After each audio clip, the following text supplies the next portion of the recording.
패밀리맨이라는 영화를 보신 적이 있으신가요? 포스터를 제가 잠깐 준비했는데 우리 성탄절 되면은 그 TV에서 주로 나오는 영화예요. 아마 한 번쯤은 보시지 않으셨나요? 이거 혹시 영화 보신 분 잠깐 한 번도 못 보셨나요? 진짜 못 보셨어요? 이 명작을 저는 이 영화를 개인적으로 너무 좋아해서 진짜 한 20번 이상은 본 것 같아요. 꼭 한번 보시기 바랍니다. 영화의 내용을 잠깐 설명을 드리면 주인공이 이제 배우가 니콜라스 케이지인데 그 여자 주인공이 티아 레온인가 그럴 거야 아마. 근데 이제 극 중에서는 잭과 케이트예요. 이제 연인 사이인 거예요.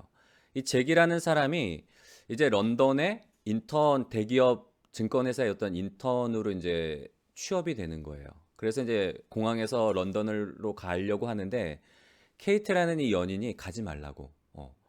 왠지 가면은 우리 이제 영영 이별할 것 같다라는 그 여자의 그 촉이 있잖아요. 그런 불길한 예감에 붙잡아요. 이 잭이라는 사람을 그 연인이죠. 자기의 남자친구를 붙잡는데 안심시키고 가요. 걱정하지 말라고. 내가 1년만 있다 돌아오겠다고. 근데 어떻게 됐을까요, 여러분? 예. 이 사람이 성공에 굉장히 좀 목마른 사람이에요. 그래서 그 자기의 성공을 쫓아 열심히 일을 하다 보니까 1년이 지나고 2년이 지나고 3년이 지나고 시간이 지나서 결국에는 헤어지게 되는 거예요. 그리고 이 잭이라는 사람은 정말 일에 미쳐갖고 일을 해가지고 자기가 원하는 성공에 이르게 되는데, 근데 어느 날 이제 크리스마스 어느 날에 그날에도 크리스마스 이브에도 이 사람은 일 중독자잖아요. 그러니까 직원들은 크리스마스 전야 되면 뭐 하죠? 일찍 가서 가족들이랑 식사도 하고 성탄절을 보내려고 하는데 직원들의 욕을 바가지로 먹어가면서까지 야근을 시키는 거예요. 그리고 이제 밤늦게 이제 회사를 나오는데 편의점에 우연히 들러요. 뭐를 좀 사려고 편의점에 들렸다가 그 편의점에서 어떤 사람이 자기 복권에 당첨됐다고 이거 바꿔달라고 그러는데 사실은 이 사람이 그 복권을 위조한 거예요. 근데 이제 그 편의점 직원이 보니까 이거 위조한 게 너무 표시가 나잖아요. 그래서 이거 바꿔줄 수 없다. 이거 위조한 거 아니냐. 그러니까 실랑이가 붙다가 이 복권을 위조한 사람이 총을 들고 막 위협을 해요. 빨리 돈 내놓으라고. 그러니까 이 사람이 여기다가는 큰일 나겠다 싶으니까 잭이라는 사람이 가서 이제 중재를 해요. 증권 매니저는 그러니까 협상을 하는 거죠. 우리 이 복권을 여기선 안 바꿔준다 그러니까 내가 이 복권을 뭐 한 몇백 달러에 사겠다. 그러면 당신도 이기고 나도 이긴 거 아니냐. 이거 만약에 되면 나도 또 큰 횡재하니까. 그러니까 이 사람 입장에서는 손해 볼 게 없으니까 그렇게 이제 그 위험한 상황이 모면이 돼요. 그리고 그때 이제 이 사람은 가고 그 직원이 이 잭이라는 사람에게 물어봐요. 음, 뭐라고 물어보는가 하면 당신의 삶에서 필요한 게 뭐냐고 그렇게 이 편의점 직원이 물어봐요. 근데 사실 이 편의점 직원이 누군가 하면 천사예요. 어, 천사인데 이 사람이 어찌됐건 간에 크리스마스에 선한 일을 행하니까 한 번의 기회를 주는 거예요. 이 잭이라는 사람에게. 당신의 삶에서 정말 필요한 게 뭐냐고 물어보니까 이 잭이라는 사람이 나는 필요한 게 없다고. 왜냐하면 모든 걸 지금 다 갖췄잖아요. 돈도 있고 부도 있고 뭐 성공도 했고 뭐 돈이 있으니까 뭐 여자도 수시로 바뀌는 거예요. 좋은 집 펜트하우스에서 살고. 그러니까 자기는 더 이상 필요한 게 없다고. 진짜냐고 천사가. 후회하지 말라고. 그러면서 이제 헤어지는데 다음날 이 잭이라는 사람이 눈을 떠보니까 자기의 펜트하우스가 아닌 거예요. 낯선 침대에서 눈을 떴는데 눈 뜨자마자 막 난리도 아닌 거예요. 막 애들은 막 뛰어다니고 막 그 자기의 옛 연인 케이티가 자기 아내가 돼 있어서 막 소나를 피우는 거 아침에 막 뭐 이렇게 깨우고 뭐 애들 좀 봐주라고 애기 똥 쌌는데 기저귀 좀 갈아주라고 그러고 뭐 완전히 이게 전혀 아침에 눈을 떴는데 자기의 상황과는 전혀 막 낯선 상황에 처하니까 이 사람이 막 놀래가지고 막 차를 타고서 옛날 다니던 직장도 가보고 집도 가봤는데 다 자기를 모른다라는 거예요. 직장 직원들도 모르고 자기가 살던 펜트하우스의 그 도어맨도 모른다 그러고 어쩔 수 없이 이 사람이 자기 그 집으로 이제 돌아오는데 그러면서 이 사람의 삶이 어, 그 변한 상황 속에서 이제 하루하루를 살아가는 거예요. 처음에는 막 불평도 하고 불만, 왜냐하면 자기가 누렸던 이 최상위층의 삶이 아니라 그냥 일상이니까 평범하다 못해 막 어떻게 보면 초라한 삶이니까 처음에는 그런 거에 대해서 막 불만도 있고, 여기 잭이라는 사람이 그 케이트 아버지의 타이어 회사에서 영업사원으로 일하는데 너무 이제 작은 봉급에 막 만족도 못하죠. 막 애들은 막 키워보지도 않았으니까 막 초보 아빠라서 막 좌충우돌 막 하고 막 이런 시행착오도 겹치고, 처음에는 그렇게 막 불평과 불만, 이게 뭐 꼬였어, 뭐 왜 이래, 이거 막 그러다가 이제 점점 바뀌는 거예요. 가족의 소중함을 알게 되고 진짜 가족의 사랑을 알게 되면서 진정한 행복을 이 사람이 발견하게 되는 거죠. 그래서 그때 누가 찾아오는가 하면 천사가 찾아오는 거예요. 이제 때가 됐다고. 다시금 원래의 일상으로 돌아가길 때가 됐다고. 딱 천사가 그 얘기를 해줘요. 그러니까 이 잭이라는 사람이 돌아가기 싫은 거예요. 왜냐하면 지금 자기가 이곳에서 진짜 행복, 예전과 달리 뭐 돈이 많은 것도 아니고 좋은 뭐 회사의 뭐 임원도 아니고 펜트하우스에 사는 건 아니지만 사랑하는 여인과 그 여인이 아내가 되어 있고 또 사랑하는 자녀들이 있으니까 그 가족 속에서 누리는 행복이 너무 소중하니까 돌아가고 싶지 않은 거예요. 그냥 나 여기 그냥 있으면 안 되냐?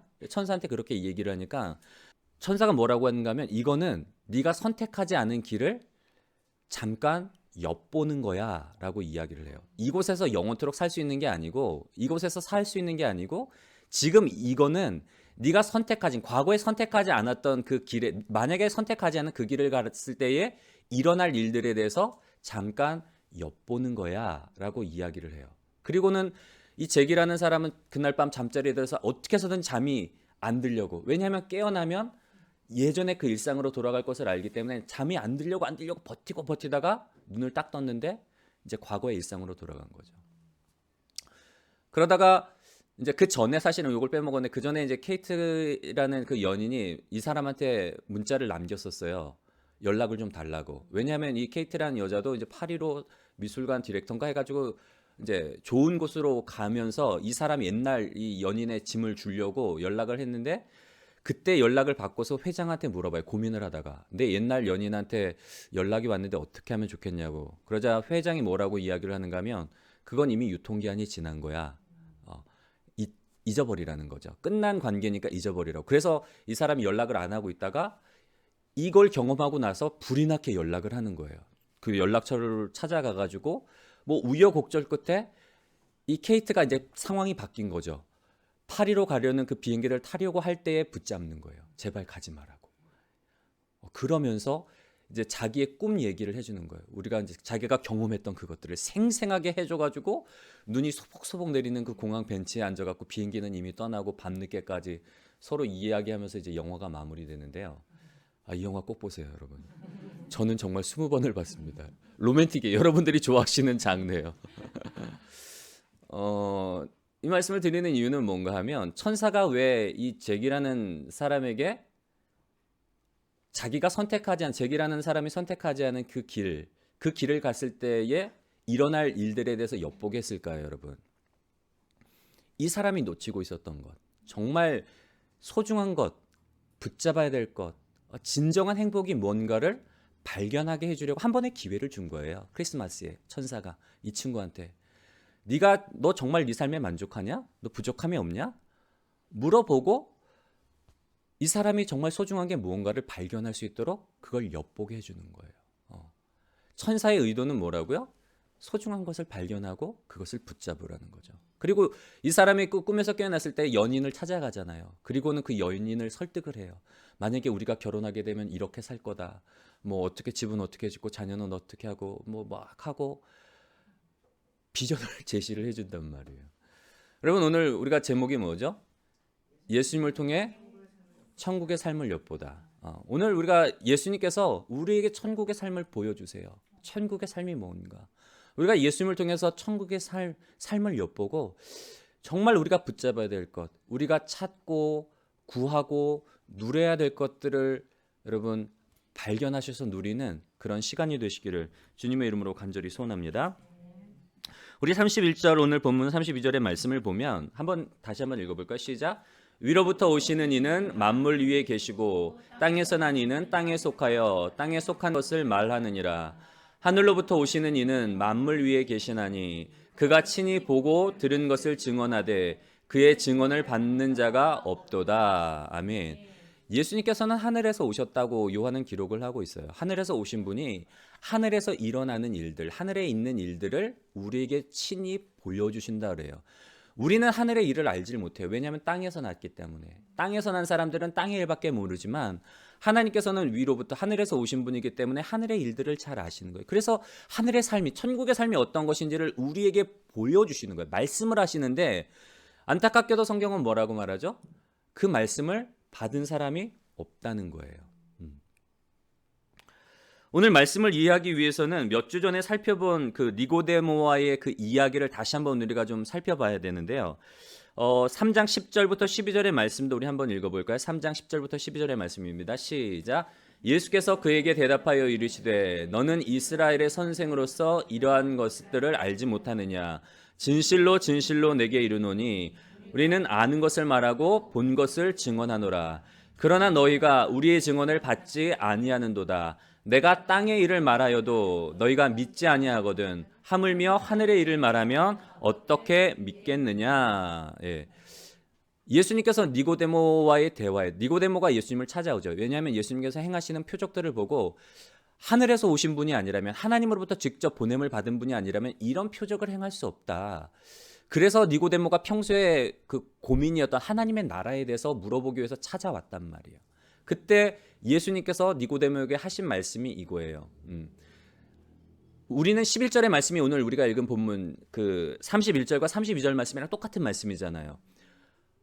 아는 것을 말하고 본 것을 증언하노라. 예수님께서 천국에서의 삶을 증언을 한다는 거예요. 그런데 너희가, 니고데모에게 이 말씀을 하시는데 너희가라고 말씀을 하시는 이유는 뭔가 하면 니고데모는 우리를 대표하는 사람들을, 땅의 사람들을 대표하는 인물인 거예요. 이 자리에서만큼은. 니고데모는 어떤 사람이었죠? 율법 학자였단 말이에요. 율법에 대해서는 정통한 사람인데 예수님이 하시는 말씀을 몰라요. 예수님이 뭐라고 말씀을 하시는가 하면 내가 땅의 일을 말하여도 너희가 믿지 아니하거든. 하물며 하늘의 일을 말하면 어떻게 믿겠느냐. 그렇게 말씀을 하세요. 여러분, 그렇다면 예수님이 말씀하신 이 땅의 일이라는 게 뭘까요? 땅의 일이란 뭔가 하면 우리 3장 3절부터 8절의 말씀인데요. 한번 같이 읽어보겠습니다. 시작.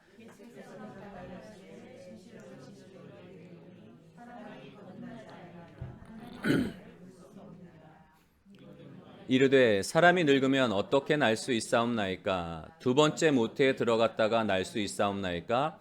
예수께서 대답하시되 진실로 진실로 내게 이르노니 사람이 물과 성령으로 나지 아니하면 하나님 나라에 들어갈 수 없느니라. 육으로 난 것은 육이요 영으로 난 것은 영이니 내가 내게 거듭나야 하겠다는 말을 놀랍게 여기지 말라. 바람이 임의로 불매 내가 그 소리는 들어도 어디서 와서 어디로 가는지 알지 못하나니 난 사람도 다 그러하니라. 아멘. 예수님께서는 니고데모에게 사람이 거듭나지 않으면 하나님의 나라를 볼 수 없다라고 말씀을 하세요. 니고데모는 이전까지만 해도 자기는 아브라함의 자손이요 율법을 지켜 행했기 때문에 하나님의 백성이라고 생각했어요. 당연히 그냥 하나님 나라에 들어간다고 생각을 했지만 예수님은 다른 말씀을 하세요. 거듭나지 않으면 하나님 나라에 들어갈 수 없다. 니고데모가 되게 혼동이 오죠. 아니, 어떻게 사람이 나이 들어서 다시 엄마 뱃속으로 들어갈 수가 있습니까? 어떻게 거듭날 수 있습니까? 율법 학자였는데도 이 구원에 대해서는 몰랐던 거예요. 그래서 예수님께서 다시 한번 좀 풀어서 설명하시죠. 물과 성령으로 나지 아니하면, 거듭난다는 게 뭐냐?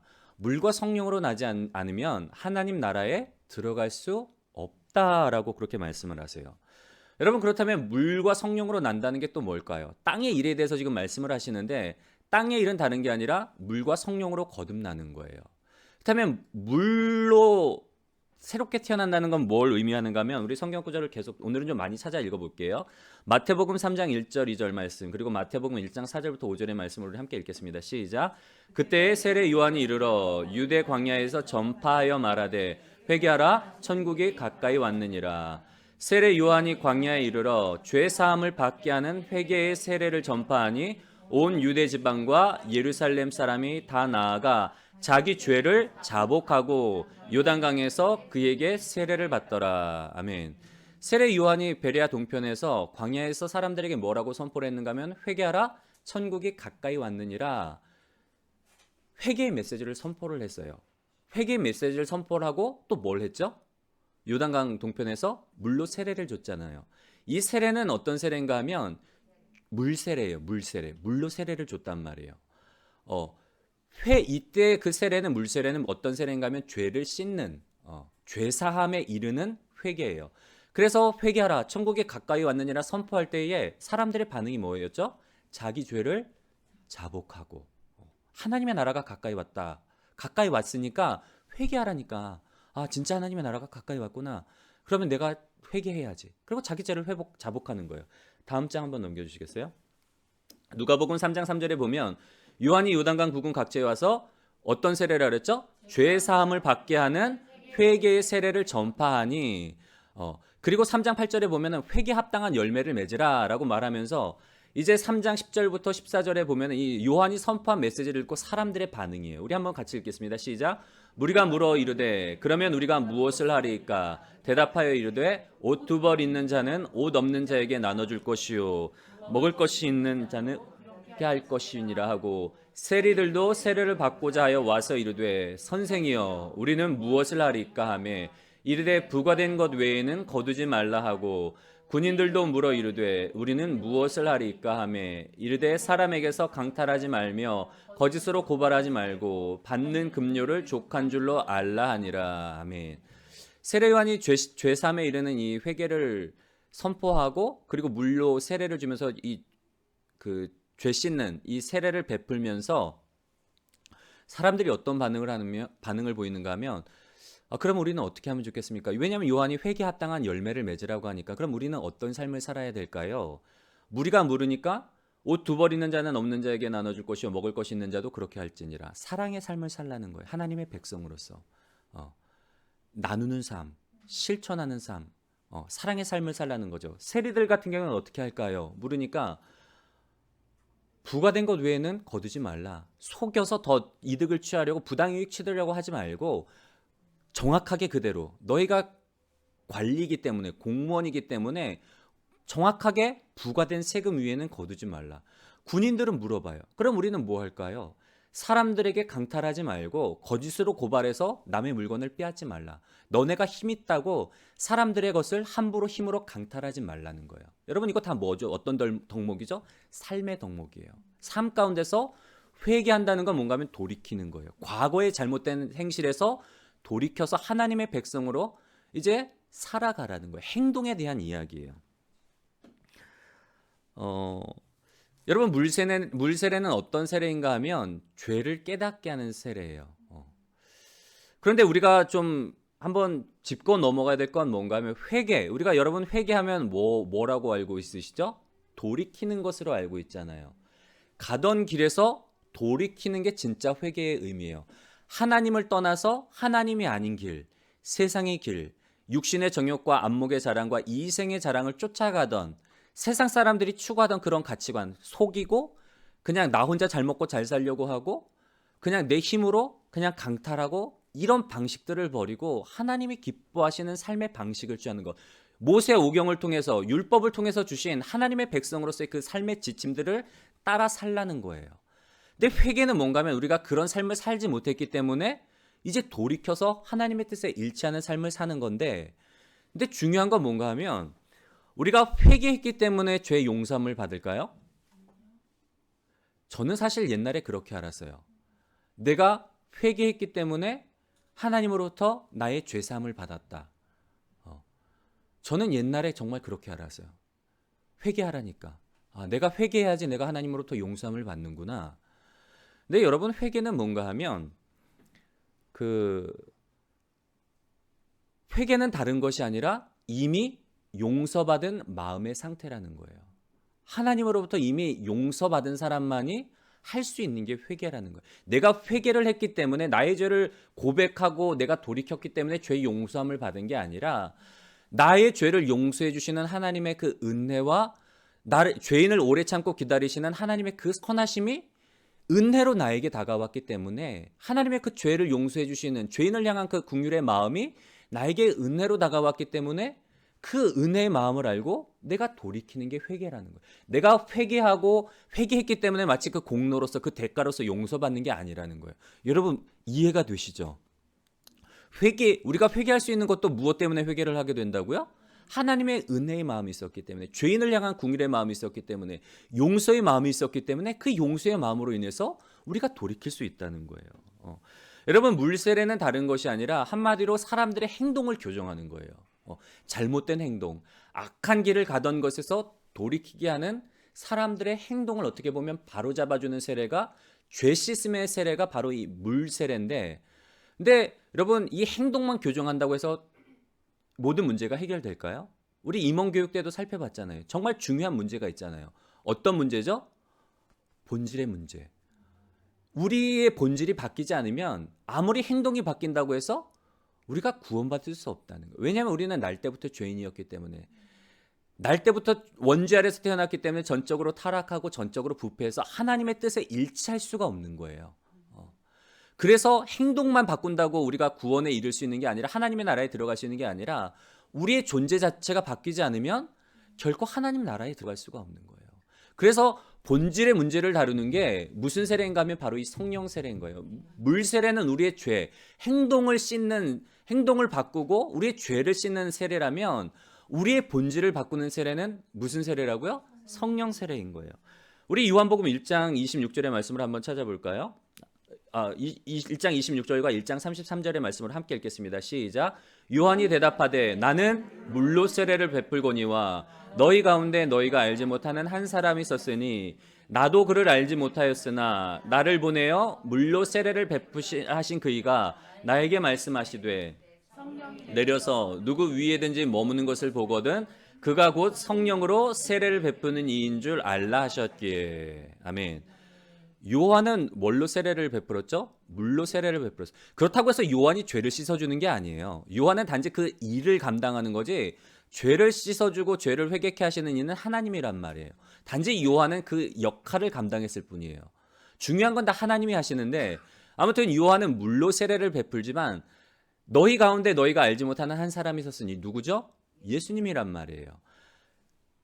나에게 광야로 가서 물로 세례를 베풀라는 것, 회개의 메시지를 선포하고 물로 세례를 베풀어서 사람들로 하여금 죄삼에 이르는 그 길, 하나님의 나라가 가까이 왔기 때문에 회개하고 하나님의 나라를 구하는 그 일을 예수님이 오시기 전에 준비시키신 그 이가 또 뭐라고 말씀하시는가 하면, 내가 한 사람을 보낼 것이다.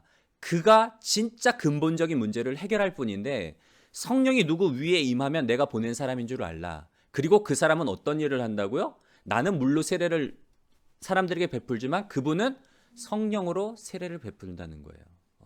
여러분, 이 말씀에 대해서 디도서에 조금 더 자세하게 설명이 되어 있는데요. 디도서 3장 4절과 5절의 말씀을 우리 한번 읽어보겠습니다. 시작. 우리 구주 하나님의 자비와 사람 사랑하심이 나타낼 때에 우리를 구원하시되 우리가 행한 바 의로운 행위로 말미암지 아니하고 오직 그의 긍휼하심을 따라 중생의 씻음과 성령의 새롭게 하심으로 하셨나니. 아멘. 이게 같은 말이에요. 우리가 구원받은 게 우리의 행위로 말미암은 게 아니에요. 우리가 율법을 지켜 행함으로 말미암아 우리가 구원을 받는 게 아니라, 우리의 구원은 뭐라고요? 하나님의 자비와 하나님이 사람을 이처럼 사랑하셨기 때문에 우리가 구원에 이를 수 있었다는 거예요. 예수님이 우리를 구원하기 위해서 하나님이신 그분이 이 땅에 오셔서 우리가 해결할 수 없는 이 죄를 지시고 십자가상에서 죽으시고 부활하심으로 말미암아 누구든지 그 사건을 믿기만 하면 그것을 우리 의로 여기시고 우리의 죄를 씻어주시고 또 어떻게 하신다고요? 성령으로 새롭게 하신다는 거예요. 누구든지 그리스도 예수 안에 있으면 새로운 피조물이라. 이전 것은 지나갔으니 보라 새 것이 되었도다. 이 일을 누가 하신다고요? 예수님이 하시는데, 그 일을 우리를 본질적으로 바꾸시는 그 일을 누가 하시는가 하면 성령이 하시는 거예요. 성령이 그 일을 하시는 거예요. 그래서 예수님 베푸시는 세례는 다른 게 아니라, 행동을 교정하는 게 아니라 우리의 존재 자체를, 우리의 본질 자체를 바꾸는 그 일을 예수님께서 해주시는 거예요. 성령을 통해서. 여러분, 물 세례란, 다시 한번 정리를 한번 해드릴게요. 물 세례란 뭐죠? 우리의 죄를 씻어주시는 거예요. 그렇다면 성령 세례는 우리의 본질을 바꿔주시는 거예요. 거듭남을 의미하는 거죠. 어제 임원교육 시간에 좀 말씀을 드렸지만, 예수님께서 우리 안에서 우리를 위해서 하시는 일, 성령께서 우리를 변화시키시는 이 일은 한마디로 우리의 형제를 바꿔주는 거예요. 우리의 어떤 DNA, 이전까지는 우리가 누구의 DNA를 영적으로 누구의 DNA를 받고 있었는가 하면 아담의 DNA를 받고 있었어요. 그래서 우리가 원죄 아래 태어나서 원죄 아래 살다가 죽을 수밖에 없는, 심판받을 수밖에 없는 그런 어떤 비극적인 운명이 우리의 삶이었는데, 그런데 우리가 복음을 듣고 예수님을 영접함으로 말미암아 성령이 하나님의 자녀 안에 임하셔서 우리의 본질을 바꿔주시는 거예요. 이제 우리의 DNA가 아담의 DNA에서 누구의 DNA를 물려받았다고요? 예수 그리스도의 DNA를 물려받은 거예요. 친자가 된 거예요. 우리가 드라마, 막장 드라마 보면은 배우자의 외도가 의심이 될 때 뭐 하죠? 친자 확인 소송하잖아요. 병원 가서 유전자 검사를 해요. 이 새끼가 내 새끼가 맞는지. 아, 죄송해요. 새끼라서. 이 자식이 내 자식이 무슨 단어를 써도 욕하는 것 같은데, 얘가 내 자식이 맞는지 유전자를 통해서 검사를 한단 말이에요. 여러분, 우리 안에는 예수님의 피가 흐를 뿐만 아니라 누구의 DNA가 있다고요? 예수님의 DNA가 있는 거예요. 이 일이 이게 예수님께서 니고데모에게 뭐라고 말씀하시는가 하면, 성령이 하시는 일은 마치 바람 같아서 볼 수가 없지만 그러나 분명하게 흔적이 남는다는 거예요. 성령이 우리 안에서 예수 그리스도를 구주로 고백하는 순간 우리 안에서 변화시켜 주시는 이 변화, 우리는 못 느껴요. 너무 은밀하게 조용하게 일어나기 때문에, 한순간에 일어나기 때문에. 그러나 성령이 하시는 일 조용하게 하지만 분명하게 변화가 있다는 거예요. 그 말씀인 거예요. 우리의 본질을 바꿔주셨다는 거예요. 이제 우리는 아담의 DNA를 물려받은 사람이 아니라 예수 그리스도의 DNA를 물려받은 하나님의 친자녀라는 거예요. 이게 바로 성령 세례인데, 이게 땅의 일이에요.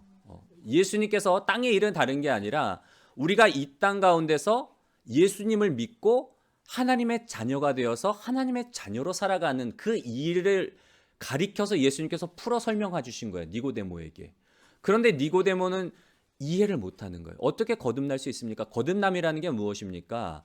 거듭남은 여러분 다른 게 아니라 예수님을 믿음으로 말미암아 우리가 죄 씻음 받고 하나님의 자녀가 되어서 이 땅 가운데 하나님의 자녀로 살아가는 게 바로 이 땅의 일인 거예요. 예수님이 말씀하신 일.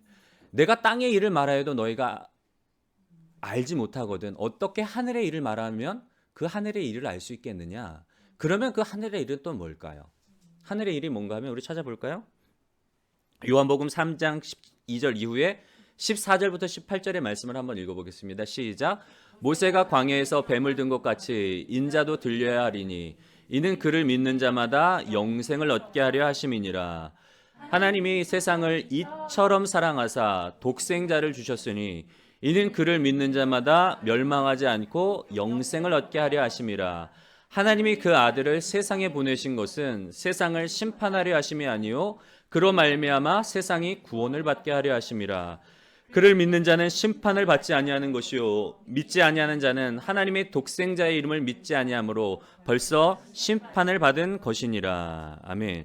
우리 요한복음 3장 35절과 36절 말씀도 한번 읽겠습니다. 오늘 본문 말씀 함께 읽겠습니다. 시작. 아버지께서 아들을 사랑하사 만물을 다 그의 손에 주셨으니 아들을 믿는 자에게는 영생이 있고 아들에게 순종하지 아니하는 자는 영생을 보지 못하고 도리어 하나님의 진노가 그 위에 머물러 있느니라. 아멘. 12절 말씀을 기점으로 12절 말씀 전에는 3절부터 8절에는 땅의 일에 대해서 설명을 하고 계시고 14절부터 18절에까지는 말씀은 하늘의 일을 설명하시는 거예요. 오늘 본문에도 나와 있죠. 아버지께서 아들을 사랑하사 하나님께서 세상을 우리를 이처럼 사랑하사 독생자를 주셨으니 그를 믿는 자마다 멸망하지 않고 영생에 이르게 하려 하심이니라. 아들을 믿는 자에게는 영생이 있고 아들에게 순종하지 않는 자는 영생을 보지 못하고 도리어 하나님의 진노가 그 위에 머물러 있느니라. 똑같은 말씀이에요. 12절부터 14절부터 18절의 말씀도 그렇고 35절 36절의 말씀도 그렇고 하나님이 세상을 사랑하사 믿는 자에게는 영생을 주신다는 거예요. 그리고 믿지 않는 자에게는 심판이 임할 수밖에 없다는 말씀이에요. 여러분, 하늘의 일은 뭔가 하면 예수님께서 구원자가 되셔서 십자가에서 우리의 죄의 문제를 해결하시고 죽으신 것에서 그치시는 게 아니라 부활하셔서 승천하신 이후에 믿는 자에게 주실 영생에 대해서 말씀하셨단 말이에요. 하늘에서 오신 이가 땅의 일은 뭐라 그랬죠? 우리가 하나님의 자녀로서 이 땅을 살아가는 거예요. 하나님의 백성으로서 우리가 어떻게 살아가야 됩니까? 율법을 통해서 모세에게 주신 오경을 통해서 율법을 통해서 보여주셨단 말이에요. 하나님의 자녀로서 이 땅 가운데 어떻게 살아갈지. 사랑하며 살라. 남의 것을 함부로 강탈하지 말고 정한 줄로 족하고 살고 정해진 것 따라 그냥 그대로 살아라. 하나님이 원하시는 그 삶을 규칙을 따라 살아라예요. 그건 땅의 일이에요. 하나님의 자녀로. 그런데 거기서 끝나는 게 아니라 예수님께서는 하늘의 일들을 보여주신단 말이에요. 나를 믿는 자는 영생을 얻을 것이다. 여러분, 영생이 뭘까요? 우리 저희 어릴 때만 해도 은하철도 999 만화가 있었단 말이에요. 영생을 얻기 위해서 999호 기차를 타고 로봇의 몸으로 바꿔주는 그 행성으로 가서 영원히 살기 위해서. 그 철이가 그 행성에 가보니까 비참한 거예요.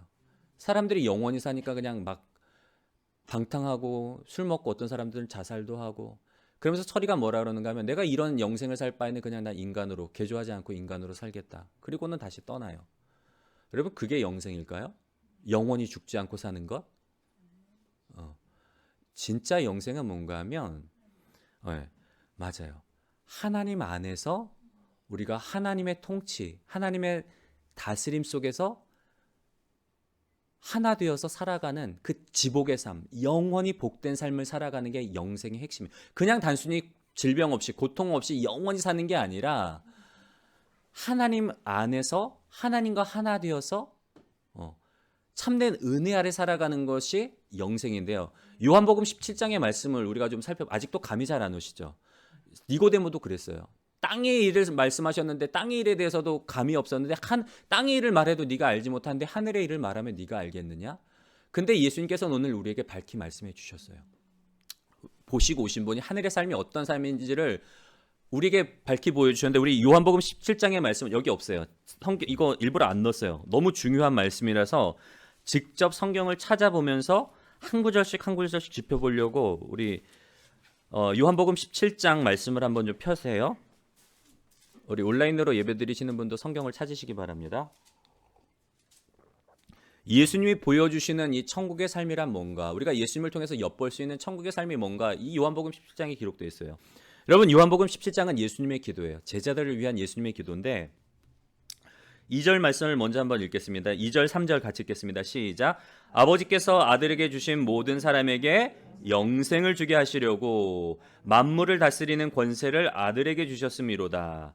영생은 곧 유일하신 참 하나님과 그가 보내신 자 예수 그리스도를 아는 것이니이다. 아멘. 예. 아버지께서 아들에게 주신 모든 사람들, 예수님을 구주로 믿고 영접하는 사람들이란 말이에요. 이 사람들에게 하나님이 세상을 이처럼 사랑하사 예수님을 사랑하는 사람들, 예수님을 통해서 하나님께 나오기를 원하는 사람들을 사랑하셔서 그들에게 뭘 주시기를 원하신다고요? 영생을 주시길 원하신다는 거예요. 영생은 어디 있는가 하면 하나님과 예수 그리스도를 아는 것이니이다. 여러분, 히브리 사고에서 안다는 건 뭔가 하면 단순히 지식적인 알미 아니에요. 관계예요, 관계. 관계를 통한 알미란 말이에요. 영생은 어디 있다고요? 머리로 지식으로 우리가 하나님을 아는 것이 아니라 하나님과 예수 그리스도 안에서, 예수 그리스도 안에서 하나님과 하나 될 때, 관계를 맺을 때에 영생을 소유할 수 있다는 거예요. 마치 우리가 포도나무 비유 말씀하시잖아요. 포도나무 안에 붙어 있어야지 뿌리로부터 생명의 근원 되시는, 생명의 나무 되시는, 모든 축복의 근원 되시는 하나님 안에 있어야지 진정한 생명을 누릴 수 있다는 거예요. 다 영적인 맥들이 이어진단 말이에요. 영생은 어디 있다고요? 예수 그리스도를 통해서 하나님 안에 있을 때에 영생이 있다는 거예요. 그 영생의 삶이란 뭘까? 7절부터 9절 말씀을 함께 읽겠습니다. 시작. 지금 그들은 아버지께서 내게 주신 것이다. 아버지로부터 온 것인 줄 알았나이다. 나는 아버지께서 내게 주신 말씀들을 그들에게 주었사오며 그들은 이것을 받고 내가 아버지께로부터 나온 줄을 참으로 아오며 아버지께서 나를 보내신 줄도 믿었사옵나이다. 내가 그들을 위하여 비옵나니 내가 비옵는 것은 세상을 위함이 아니요 내게 주신 자들을 위함이나이다. 그들은 아버지의 것이로소이다. 아멘. 예수님께서 하나님으로부터 오셨잖아요. 하나님으로부터 받은 말씀들을 이 사람들에게 전해 주었을 때에 어떤 사람들은 그 말씀을 받지 않았어요. 자기가 행위가 악함으로 말미암아 예수님께 하나님께로 나오지 않았고 어떤 사람들은 그 말을 이해하지 못했기 때문에 또 나오지 않았단 말이에요. 그런데 하나님의 말씀을 선포할 때, 예수님께서 하나님의 말씀을 선포할 때 어떤 사람들은 그 말씀을 듣고 아, 저분은 정말 하나님께로 도우신 분이구나, 저 말씀이 진리구나, 그러면서 그 말씀을 붙잡았다는 거예요. 은혜죠. 하나님이 똑같이 복음을 선포해도 어떤 사람은 그 말씀을 받고 하나님의 자녀가 되고 어떤 사람은 들어도 그냥 멸망의 길로 가는 거예요. 여러분, 우리가 구원받는 건 진짜 은혜예요. 은혜 중에 은혜인 거예요. 그래서 하나님의 선물이고, 그러면서 예수님께서 내게 주신 사람들을 위해서 내가 비옵나니 뭘 기도하는가 하면 11절의 말씀입니다. 우리 함께 읽겠습니다. 시작. 나는 세상에 더 있지 아니하오나 그들은 세상에 있사옵고 나는 아버지께로 가옵나니 거룩하신 아버지여, 내게 주신 아버지의 이름으로 그들을 보전하사 우리와 같이 그들도 하나가 되게 하옵소서. 예수님께서는 이제 부활하셔서 하늘로 올라가지만 우리를 고아나 과부처럼 내버려 두지 아니하시고 누구를 보내시는가 하면 예수님의 영 성령을 보내주셔서 우리 각 사람에게 성령을 보내주셔서 우리와 함께 하시는 거예요. 성령이 우리에게 오셔서 우리를 보전해 주시는 거예요. 우리의 믿음을 지켜주신단 말이에요. 우리가 어떤 삶을 살아가더라고요? 이 땅에서, 광야 같은 이 땅 가운데서도 하나님의 자녀로서 우리가 행동뿐만 아니라 하나님의 자녀로서 천국의 삶을 살아가도록, 천국의 삶을 누리도록 성령을 보내주시는데, 그 천국의 삶의 핵심은 뭔가 하면 아버지와 내가 하나인 것처럼 그들도 우리와 하나가 되게 하소서. 예수 그리스도를 통해서 아버지와 내가, 성부, 성자, 성령 하나님이 창세 전부터 이미 사랑의 완전한 교제 속에서, 아름다운 교제, 교제 속에서 살아가고 그 교제를 누렸던 것처럼 이제 저들도 나를 통해서 아버지와 연합하고 그 사랑 안에 거하게 해달라고 예수님께서 그렇게 기도하시는 거예요. 21절의 말씀도 한번 읽겠습니다. 시작. 아버지여, 아버지께서 내 안에, 내가 아버지 안에 있는 것 같이 그들도 다 하나가 되어 우리 안에 있게 하사 세상으로 아버지께서 나를 보내신 것을 믿게 하옵소서. 22절 23절도 같이 읽겠습니다. 영광을 내가 그들에게 주었사오니 이는 우리가 하나 된 것 같이 그들도 하나가 되게 하려 함이니이다. 곧 내가 그들 안에 있고 아버지께서 내 안에 계시어 그들로 온전함을 이루어 하나가 되게 하려 함은 아버지께서 나를 보내신 것과 또 나를 사랑하신 같이 그들도 사랑하신 것을 세상으로 알게 하려 함이로소이다. 26절도 읽겠습니다. 내가 아버지의 이름을 그들에게 알게 하였고 또 알게 하리니 이는 나를 사랑하신 사랑이 그들 안에 있고 나도 그들 안에 있게 하려 함이니이다. 여러분, 예수님의 기도는 천국의 삶이 무엇인가를 보여줘요. 영생의 삶이 무엇인가를 보여줘요. 여러분, 영생의 삶은 뭐라고요? 예수 그리스도, 성부 하나님, 성령 하나님이 영원전부터 사랑의 완벽한 교제 안에 있었던 그 교제 안으로 이제 우리를 초대해 주셔서 우리 또한 예수님을 통해서 그 사랑 안에서 하나님과 하나 되는 삶, 그 사랑 안에서 영원토록 그 은혜와 그 사랑과 그 축복을 누리며 살아가는 삶, 하나님의 사랑을 받는 자녀로서, 하나님의 자녀로서 하나님의 놀라운 사랑, 온 우주 만물을 창조하신 그 하나님, 우리를 위해 모든 것들을 지어주신 그 하나님의 사랑을 누리며 살아가는 그 삶이 천국의 삶의 핵심이라는 거예요. 영생은 그런 삶이라는 거예요.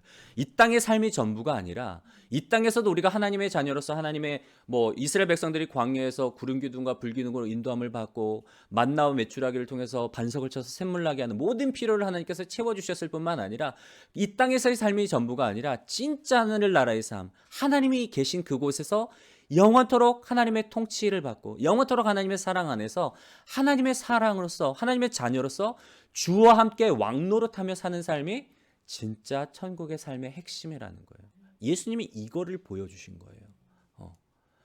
근데 안타깝게도 뭐라고 말씀을 하시죠? 하늘의 말씀, 하늘에서 오신 이가 하늘의 것을 말하였음에도 불구하고 많은 사람들이 받지 아니하였다라고 그렇게 말씀을 하세요. 여러분, 왜 많은 사람들이 이 말씀, 이 진리의 말씀, 이 생명의 말씀, 이 복음의 말씀을 듣고도 이 말씀을 받지 못하는 걸까요? 두 가지 이유가 있을 수 있는데요. 첫 번째로는 이 땅의 삶에 매여 있기 때문에 보지 못하는 거예요. 천국의 삶을. 그냥 이 땅의 삶이 전부라고 생각하는 거예요. 이 땅에서 잘 먹고 잘 사는 일, 이 땅에서 성공하는 일, 이 땅에서 안정적인, 야, 천국이 뭐 소용 있어? 죽은 후가 뭐 소용 있어? 나 그냥 이 땅에서 살다가 이 땅에서 마음껏 누리다가 나 그냥 갈 거야. 모르니까 그래요. 그냥 이 땅의 삶이 전부라고 생각하기 때문에 이 땅의 삶에 그냥 매여 사는 거예요. 마치 죽기를 두려움으로 일생애며 종노릇한 사람들을 놓아주기 위해서 예수님께서 오셨다. 히브리서 1장의 말씀처럼 많은 사람들이 이 땅의 삶에 매여서, 그게 종의 삶인지도 몰라요. 죄의 종노릇하며 사는 삶인지도 몰라요. 그냥 이 땅의 것들만을 추구하며 하늘나라의 가치를 모르기 때문에 그냥 이 땅에 매여 사는 거예요. 두 번째로 사람들이 하나님의, 예수님이 오셔서 그 하늘나라의 놀라운 복음을 전하여 주셨음에도 불구하고 받아들이지 못한 이유는 뭔가 하면 세상의 미혹의 영들이 눈을 가리워 버려서 그 의미를 모르는 거예요. 니고데모도 처음에는 몰랐어요. 땅의 일도 몰랐단 말이에요. 어떻게 하나님의 자녀가 되는지, 죄 씻음 받고 성령이 변화시켜 주셔서 우리가 하나님의 자녀가 된다는 그 사실도 몰랐단 말이에요. 땅의 일도 모르고 하늘의 일도 모르고 세상의 신들이 우리의 눈을 가려서 미혹하게 함으로 말미암아 진리에 대해서 무지하게 한단 말이에요. 예전에 제가 그 이재철 목사님의 책에 보면은 회복의 목회인가 회복의 신앙인가 했던가 책 중에 둘 중에 한 권 중에 그런 내용이 나와요. 이재철 목사님이 100주년 기념교회 그 담임자로 계실 때에 이제 기존 교회의 어떤 부흥회가 아닌 신앙 어떤 그 위한 뭐 부흥회 같은 성격인데 강사들을 초청해서 이제 좋은 말씀을 듣게 하죠. 근데 워낙 이재철 목사님이 굉장히 좀 뭐라고 표현해야 될까요? 좀 앞서가시는 분이다 보니까 강사로 스님을 한번 모셨대요. 이분은 근데 스님인데 프랑스에서 그 프랑스 대학에서 종교학 관련해서 박사 학위를 받은 분이에요. 그래서 그 이분이 공부하던 학교가 프랑스 아마 그 천주교 계열의 학교였던 것 같아요. 그래서 채플도 드리고 또 종교학을 공부하다 보니까 불교뿐만 아니라 서양 종교도 배우잖아요. 그래서 기독교에 대해서도 해박한 지식을 갖고 계신 분이에요. 성경도 뭐 여러 번 통독하신 분이고 스님이. 근데 결정적으로 뭐예요? 스님이에요. 스님이라는 건 뭘까요, 여러분? 예수님을 구주로 믿지 않으시는 거예요. 근데 이제 나중에 뭐 스님도 이제 강사로 오셨고 뭐 기독교계 뭐 목사님도 오시고 뭐 이렇게 많이 오셨나 봐요. 설문조사를 했는데 어떤 강의가 제일 은혜스러운 강의였냐? 설문조사를 하니까 사람들이 이 스님의 강의가 제일 은혜됐다 그러는 거예요. 그 강의가 은혜가 된 이유는 다른 게 아니라 뭔가 하면 어디서 사람들이 은혜를 받았는가 하면 아니 세상에나 만상에나 세상에 저렇게 똑똑한 양반이 프랑스에서 막 종교학 박사 학위도 받고 막 기독교에 대해서도 성경에 대해서도 나보다 더 많은 해박한 지식을 갖고 계신 분도 세상에 저렇게 똑똑한 분도 예수 그리스도가 안 믿어져서 스님을 하고 있는데 나는 지식도 짧고 가방끈도 짧은데 이 예수님이 믿어져서 이 은혜 아래 살고 있다는 게 너무나 감사하더래요. 네, 사람들이 그래서 그 스님의 강의 그 시간대가 그렇게 제일 은혜가 됐다라는 거예요.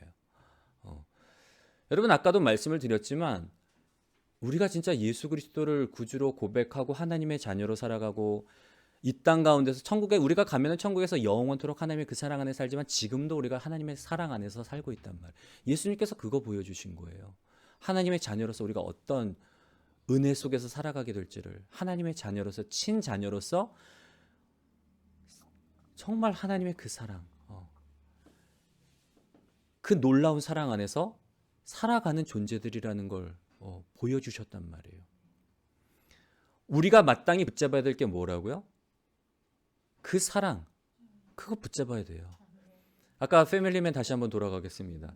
천사가 이 사람이 선택하지 않은 그 길, 그 길을 갔을 때의 그 삶을 보여준 건 어떤 의미가 있다 그랬죠? 진짜 소중한 게 무엇인지, 진짜 행복이 무엇인지 발견하고 진짜 행복을 붙잡을 수 있도록 보여줬단 말이에요. 여러분 예수님께서 오셔서 우리에게 천국을 보여주신 것, 영생의 삶이 무엇인지를 보여주신 이유는 간단해요.